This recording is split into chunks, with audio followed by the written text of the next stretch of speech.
What is going on, everybody? Highway to Hell edition. Let's go. Posting this a little later than I wanted to. I'm recording this while the Lions 49ers game's going on. I'll get to that game tomorrow, and I'll be giving my reaction to that tomorrow night. Kind of a boring games this weekend. Saturday was a great slate. College football, bowl games, all that stuff. And then Sunday was just kind of snory. Had a couple rivalry games. Cowboys, Eagles, always fucking feisty. Throwing fucking hands, punches, crazy shit. Eagles, Cowboys always is. One of the better rivalries in football. That was a beatdown yesterday. I did pick Philly to win. It's just an insane to me.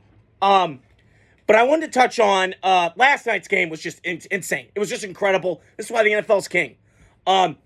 Falcons, Commanders. This feels like, to me, if things go well in the trajectory of Penix against Daniels, this got a chance to be really good rivalry, I think, between the two. I want to start off with Washington, though. Great job, Commanders. You got in the playoffs. It's been a 4-year stretch of shitty football for a long time that I can know. For the last 17 years, I feel like I've been watching a junky fucking franchise that was so prominent, 80s, kind of like the Raiders, in that same kind of ballpark. But now they got a new direction, new coach, new everything, new juice, new energy. And you feel the nation's capital. I mean, I've always thought for years they should have more money to get this thing going and get this thing rolling, but they just made bad decisions. The ownership was shitty, the stadium and all that. The stadium is still shitty. But I'm just excited. And you should be excited as a Commanders fan. And Jane Daniels is awesome. I loved him coming out of LSU. He deserved that Heisman. He was great. And the one thing I love about him is nothing phases him. Like, I think these guys playing so much in college, I feel like get some more gameplay, and I heard this on the broadcast last night. I think that he's got something going. He played a lot of football, so he's seen a lot of shit. He's bounced around. He's been there, done that, faced adversity. And I just think he's done a tremendous job. And last night, I mean, they had so many penalties, so much chaotic shit going on with Washington for a young team like that. And, you know, what do you know? I mean, Jane Daniels just smiling like, let's go. All right. Let's go. Let's keep it going. So, very intrigued last night by the Commanders. Good for them. Got to win. I'm headed for Terry McLaurin. I've been a Terry McLaurin fan for a long time. I'm not an Ohio State fan, but I like Terry McLaurin a lot as a player. Good guy, one of the good dudes in the league. He deserves his flowers, man. He's one of the most underrated players in this league. Kind of like the Mike Evans kind of route, like puts him 1,000 yards, but kind of goes on the radar because they've sucked for so long, like Tampa. But I will say this with the but there's a little caveat here. You got to be excited for the Commanders. And this future looks great. I do think they're kind of ahead of a little bit of the curve a little bit. They kind of remind me of Houston. You know, shitty franchise, so much dysfunction. They get the coach quarterback right. D'Amico, Stroud, Daniels, Quinn. Watch out. Fireworks go. And they're obviously seeing the results. However, I will say right now, though, to me, this concerns me with Washington. Not because of the fact that Jane Daniels is balling. He's had a great rookie year. Can he follow it up? We shall see. Because every year two, these coordinators, you come in the league, nobody's got tape on you, and then year two starts kicking around, oh shit, we got something going down. So I do think you got to be a little worried. And I was worried last night. When that ankle rolled, I went, no, RG3 2.0. Oh my God, I'm freaking out. And I was too. I caught my breath. I went, Seen this before, Washington. Seen this before. Nate Parsons knows what I'm talking about. He's the biggest Redskins fan I know. And I was like, shit, here we go. Here we go. And what happened? That kid keeps fighting. He keeps coming back in. And I thought early on, I went, shit, Atlanta's got this in the bag. God damn, they got this in the bag. 17-7. I'm like, it's over. Right at fork. But then the second half comes around and Washington goes on this run. And then Atlanta kind of makes it interesting near the end. And I'll get to them in a second. But I just am impressed with Jane Daniels. His just demeanor, his cool, his calm. He's got this like swagger about him I like. No ego, no throwing under the bus. Aaron Rodgers. But I just, like, if you're a Commanders fan, you got to be happy right now. You're going to be in the playoffs. I mean, after all that nonsense, congrats. Made the playoffs, dude. Now, you didn't win the division, but Philly's won it, obviously. They clinched it yesterday. But you got to feel good. And I think for years to come, I think this combination of Quinn, Kingsbury, if Kingsbury stays, kind of like the tripod. You got Kingsbury, Daniels, and Quinn. If they can stay together, this team is fun to watch. And I think their defense got a lot better. And the same personnel felt like the Chargers. I'm watching it going, timeout. Jonathan Allen, Payne, all these guys, they've been around the block. But last year they sucked. But last year, they had bad coaching and all that stuff. It kind of helps when you got a good coach like Dan Quinn, who's had pretty good defense in his career. Seattle, Atlanta had a little bit of that run there. And then obviously in Washington, so in Dallas, we can't forget about that, the 3 years that they were dominant. So Quinn's been around the block a little bit, and I think he's kind of resurrected himself. That first go around in Atlanta, the Super Bowl loss, all that stuff. So I am excited for the Redskins, or Commanders, excuse me. I'm going to call them the Redskins. I don't give a fuck. But my point is, they're still good, and I think you got a lot of excitement going around in the nation's capital. So I wanted to flip over to Atlanta. I got to say this. It was so cool watching Mike Penix last night. I am the biggest Michael Penix fan. You guys know me. I was at the Combine. I saw him spin that fucking football. One of the most breathtaking things I've ever seen in my life. I turned around a couple times to this buddy Brian I met, and I went, I could watch this all day. And the way he spins it and the way that it comes off, it is exceptional. But I noticed some things last night. And again, I'm not going to take much away from it, okay? The Redskins' defense is pretty good. They fly around last night. And listen, he was hit and miss last night with his accuracy, which is kind of uncanny because of how accurate he was in college with this perimeter players that he has. But I always heard this from a scout. This kind of hit me last night watching it. He's kind of like a sniper. You get him up on the top roof, you let him just sit there, he's going to pick you apart when he's got the time. And last night, listen, Atlanta's offensive line, they're all right. I know they're getting a lot of hype, and they're one of the better ones in football. I don't know. They run block pretty well, but the pass game block's okay. It's all right. I don't watch a lot of Falcon games. But I was kind of, okay, all right, okay. So I was just intrigued by Mike Penix last night. Listen, I still don't understand the play calling last night with Atlanta. Why the fuck are we throwing these slants and shit? Why aren't we throwing the ball down the field? You got two contested body bag guys and Kyle Pitts and Drake London. Give them a chance. I just didn't get the play calling. I didn't get the sense and the urgency last night from Atlanta in terms of that. I do think going forward, Atlanta's got a lot of good things going for them. Their defense is getting more of a pass rush late in the year. I don't know why it took this long, but it did. They were getting heat on Jane Daniels last night. Biotis going out for the Redskins obviously hurts them.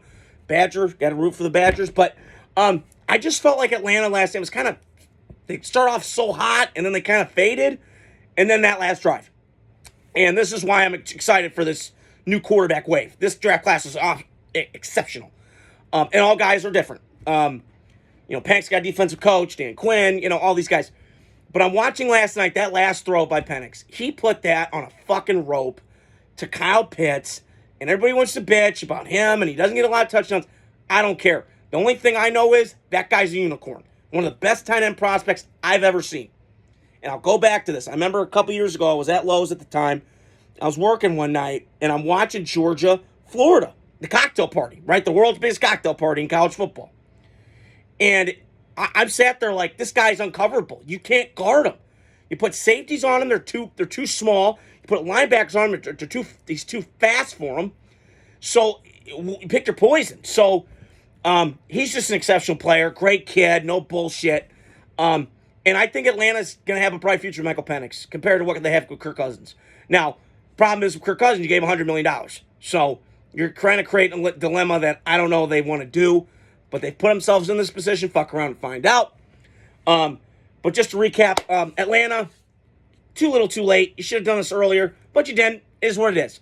But I will say, though, for the Commanders, congrats. You went to the playoffs. Good job. You're like the Texans this past year, coming on it, surprising a lot of people. We'll see if you can continue this success down the road. And Jaden Daniels, excuse me, a cat caught my tongue, doesn't turn into RG3. Because if he does, then I got some concerns. So I'm just very excited for Michael Penix and Jaden Daniels. The league is looking bright with these young quarterbacks, and I just cannot wait. So I wanted to finish with this. I got a couple games I want to touch on. I want to touch on the Packer-Viking game yesterday. Something really hit me yesterday.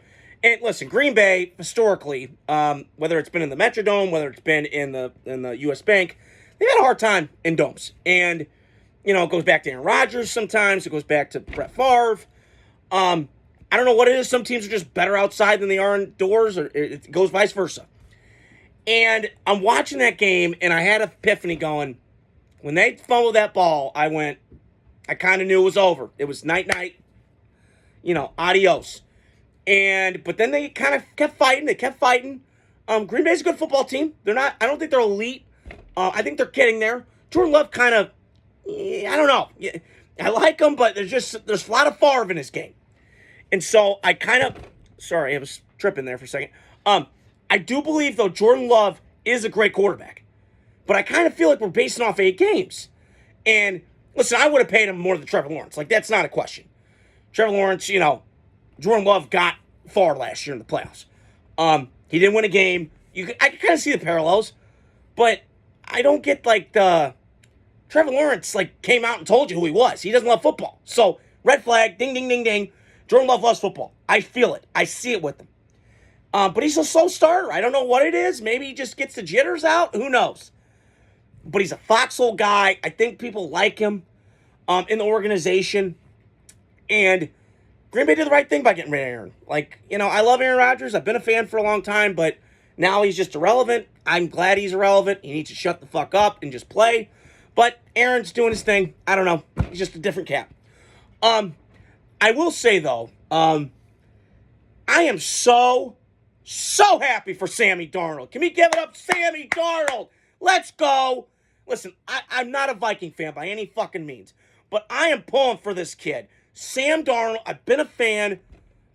I am so excited for this kid. I am so excited. And Minnesota, you got to keep him. I know you drafted JJ, and I understand it. But, man, you got to go all in. Because how the fuck can you tell Justin Jefferson, hey, man, we're going to go JJ McCarthy? You can't do that. This is great right now. They could go to the Super Bowl. That's hard to believe. But if things align and they get home field and the Lions, it's looking like right now they're losing to the 49ers, which I can't figure out why. Niners just had a weird fucking year. But my point is, if they get home field, look out. Because that home field advantage, that crowd, the way they force turnovers, this is an elite football team. And listen, I'm not going to try and drink the Kool-Aid of Sam Darnold. There's a lot of Kevin O'Connell. I get it. And maybe it's perfect place, perfect time. I don't know. But my point is this team is stacked. Their coaching's excellent. They got great players. The front office is excellent. It's just a well-oiled machine right now. And if I'm the Minnesota, I'm not letting go of Sam Darnold. You can't. Now, I would franchise tag him and roll with that. And that's what I would do. Listen, you could do it in that Baker range. And I feel like Baker got that contract, the $100 million, more because he done it more so than Sam. I get that. This is a 1-year sample size of Sam Darnold. I understand that. But I feel like I'm happy for him. He's in a place where he's loved, he's supported. He's not in dysfunction. So let him test the market. We'll see.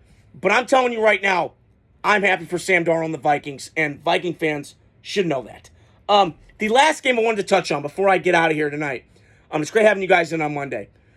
Against the spread blazing 3, I had Carolina, Tampa Bay. That was Tampa Bay by 7.5. I said take the over, take the whole thing, and it felt like that yesterday. Tampa Bay before the year, I said they're going to win the division, and what do I know? They won the division. Give me some credit. Give me some credit, mama.